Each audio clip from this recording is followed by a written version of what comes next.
ये सिर्फ चाय पीना है भाई साहब, 10 कप पी चुके हैं यहाँ बैठे। चलिए अच्छी बात, पिए चाय पीना।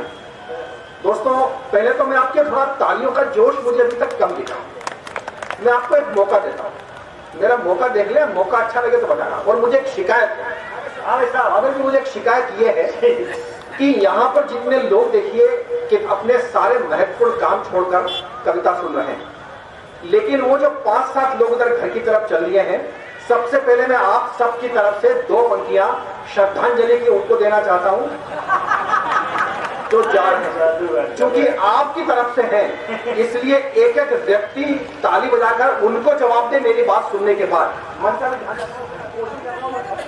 कि हम यहाँ कविता सुनाएं, इधर के लोग भी कुर्सियों पे, इधर के लोग भी, हम यहाँ कविता सुनाएं और वो लोग घर जाके सो जाएं। हम उन्हें घर भेजकर सोने नहीं देंगे, पर हमारा कार्यक्रम छोड़ के जाने वालों, हम तुम्हारा कार्यक्रम भी होने नहीं देंगे।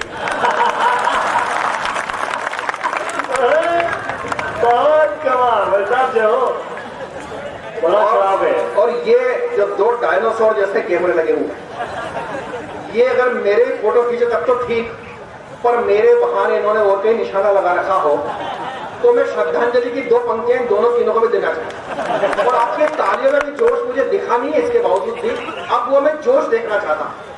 तैयार रहें। ये वीडियोग्राफर, ये फोटोग्राफर इस सूखे हुए ठूंठ को प्रशंसा के जल से सींच रहे हैं। झांसी की रानी उधर बैठी है और ये तात्या टोपे का फोटो खींच रहे हैं।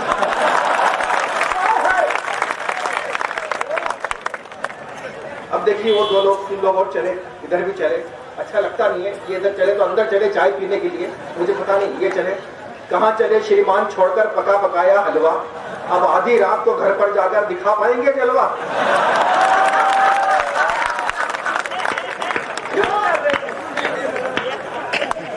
है ना? लीजिए मैं शुरू करता हूँ। देखिए 10-12 साल पहले अर्चना पूरन सिंह एक सीरियल लेकर आई थी, वहाँ क्या सीन है। मैं आपको एक नजर इधर तू कहीं बैठना पड़ जाए, ऐसा भी यही कर ले। मोदी जी का स्वच्छता अभियान तो यही बिगाड़।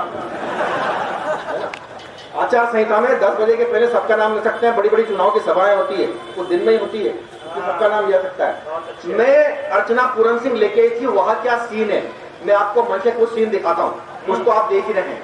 मामला 100% टंच है। देखिए आपका कविताओं का प्रेम, ताली बजाने का जो जज्बा है राजस्थान का, और आपकी मस्ती, राजस्थान की मस्ती जिंदा है। बहुत मस्त लोगों का और मदमस्त लोगों का, आनंद वाले लोगों का ये प्रदेश है। मस्ती जिंदा हो तो मस्ती मंच तक आए। मामला 100% टंच है, सजा सजाया मंच है, हर तरफ ठाकों की धूम है। ये कवि सम्मेलन का मंच नहीं, कवियों का एक अच्छा खासा शोरूम। अब मैं आपको ये बता दूं, मंच पर कुछ मर्फी के पुराने रेडियो, मुझे बता दे रहे ना कि आप तालियों से पहचान गए रेडियो को। मंच पर कुछ मर्फी के पुराने रेडियो, कुछ फिलिप्स के आउटडेटेड पीस, कुछ ब्लैक एंड व्हाइट सेट, और बीच में एकमात्र टीवी रंगीन है। वो 3-4 लोग उसी को देखने में तल्लीन हैं। वाह क्या सीन है। और देखो मैं आपको दिखाता हूँ एक और सीन, बिल्कुल ताजा। मैं आपको दिखाता हूँ एक और सीन। इस डोकरे के पास ही छोरी ऐसी बैठी है जैसे अनूप जोड़ा के पास जसलीन।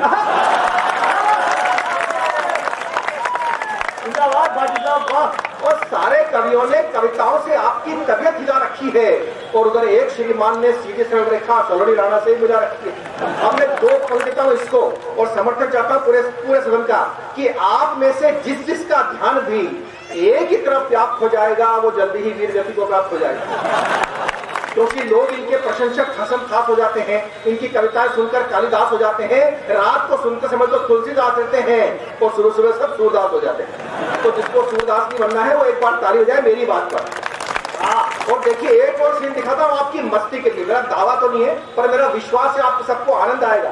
देखिए सीन देखना, एक तरफ बैठे हुए हमारे बात साहब जो बताया लव गुरु हैं और लव यूनिवर्सिटी के कुलपति हैं, बीच में भी रिस्क है, उधर बैठे हुए विनोद मारू जी। अब ये देखिए जो सीन बनता है, ये ऑटोमोबाइल की दुनिया का सीन बताता हूं, पर मुझे प्यार पूरा चाहिए। मैं अपने महाकाल के शहर में कल जाके याद करूं कि मॉडल के लोगों ने क्या तालियां दी और क्या सुना है, तो मुझे आपकी तालियां पे ठा के बहुत दिन तक याद रहे। सुने मैं ध्यान चाहता हूं कि स्थिति विषम जटिल और बहुत मजबूती से कसी हुई है। तैयार है ना? स्थिति विषम जटिल और बहुत मजबूती से कसी हुई है। दो खटारा ट्रैक्टरों के बीच में टाटा इंडिका फंसी हुई है। कमाल कर दिया भाई साहब। दो टाटा ट्रैक्टरों के बीच में टाटा इंडिका फंसी हुई है। अब ये ट्रैक्टर, ये इंडिका, ये बैठा हुआ है छोरा, ये हीरो पुक, हिमांशु बोंडर हीरो पुक, पता नहीं किस दिन जाएगी फुक। ये हीरो पुक, 28 बरस की इसकी एज, कविताएं सनसनीखेज और 1 लीटर में 95 का माइलेज। ये हीरो पुक, ये मारुति, ये ट्रैक्टर, ये सिद्धार्थ देवल ऑटो रिक्शा, मांगता है प्रेम की भिक्षा। अब भैया ये तो मारुति की इच्छा। और दोस्तों एक बड़ी बारीक बात आप सुन रहे हैं। ऑटो रिक्शा क्यों कहा मैंने? दुनिया के जितने वाहन सबका किक लगता है ऊपर से नीचे, केवल ऑटो रिक्शा ऐसा वाहन होता है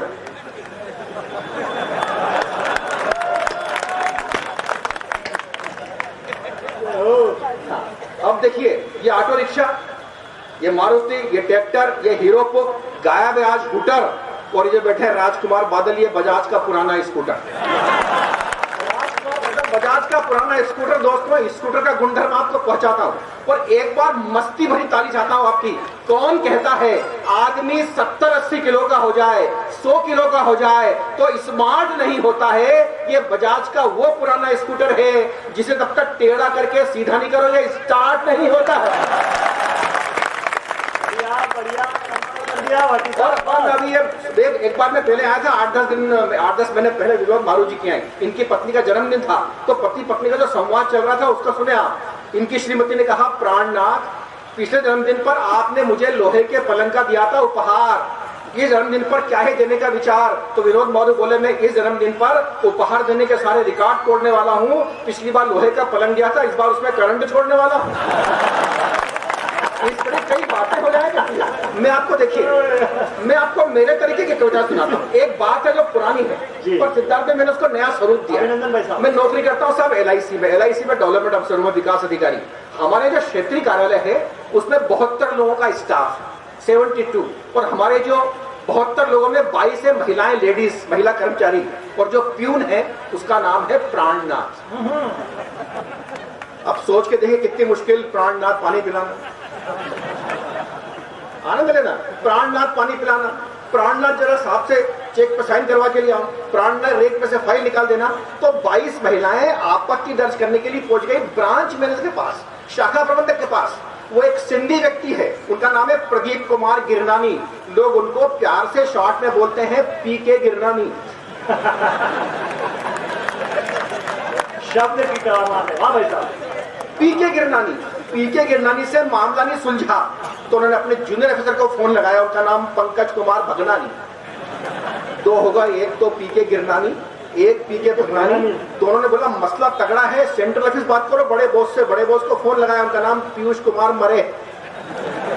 तो 3 होगा, एक तो PK भगनानी, एक PK गिरनानी और एक PK मरे।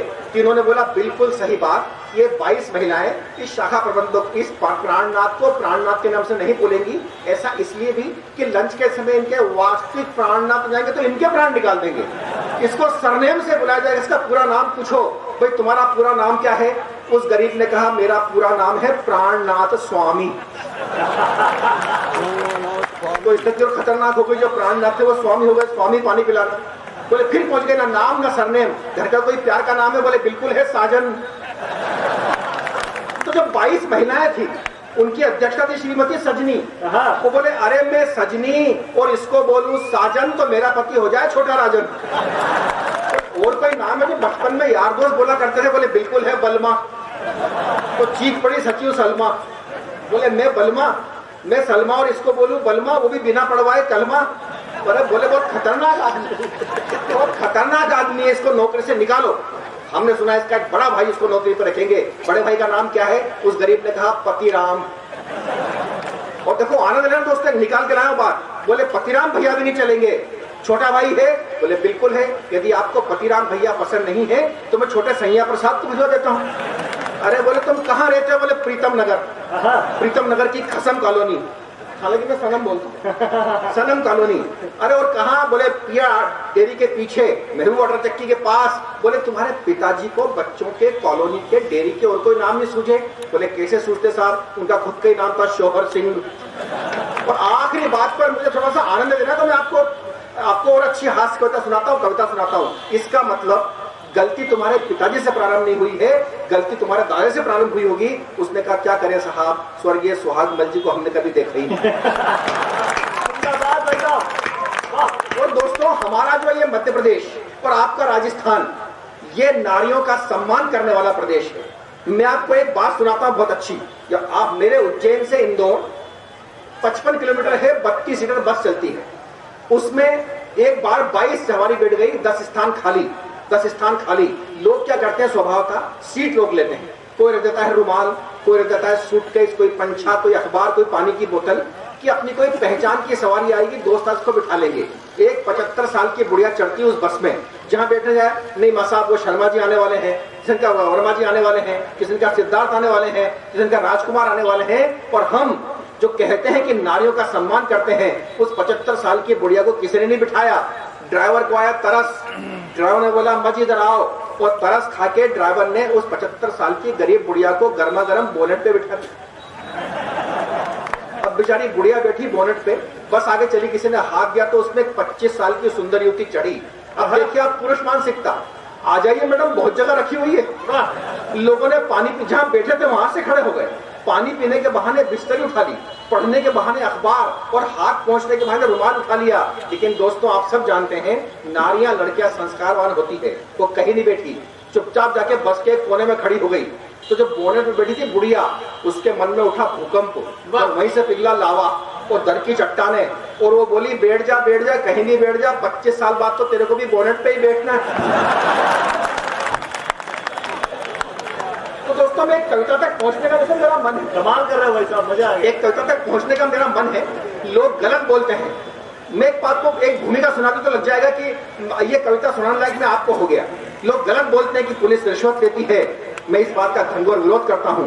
दुनिया के अनेक कवि हैं जो पुलिस के विरोध में कविता पढ़ते हैं। मैं एकमात्र ऐसा कवि हूं जो पुलिस के पक्ष में कविता पढ़ता हूं, पुलिस के सम्मान में कविता पढ़ता हूं, विरोध में नहीं पढ़ता हूं। लोग बोलते हैं पुलिस रिश्वत लेती है, मैं मना करता हूं नहीं लेती। एक बार पुलिस वाले से तो मैंने ले लिए 5000 उल्टे। अब मैं साबित करता हूं, पहले भूमिका सुने जी। सिद्धार्थ भाई, हुआ क्या बादल जी कि एक एसपी साहब ने ये नियम जारी किया कि जो ट्रैफिक के नियम का पालन करेंगे उनको दिया जाएगा इनाम, और जो ट्रैफिक के नियम को तोड़ेंगे उन पर होगी पेनल्टी। एक लड़का कार में सीट बेल्ट बांधकर, यानी यातायात के नियमों का पालन करके, पास में अपने माता पिता को बिठाकर इस साइड से आ रहा है। चौराहे पर खड़े इंस्पेक्टर ने बोला रुकिए।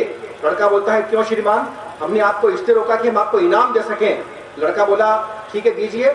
इंस्पेक्टर ने 1000 रुपए दिए, लड़के ने 1000 रुपए जेब में फंसाए।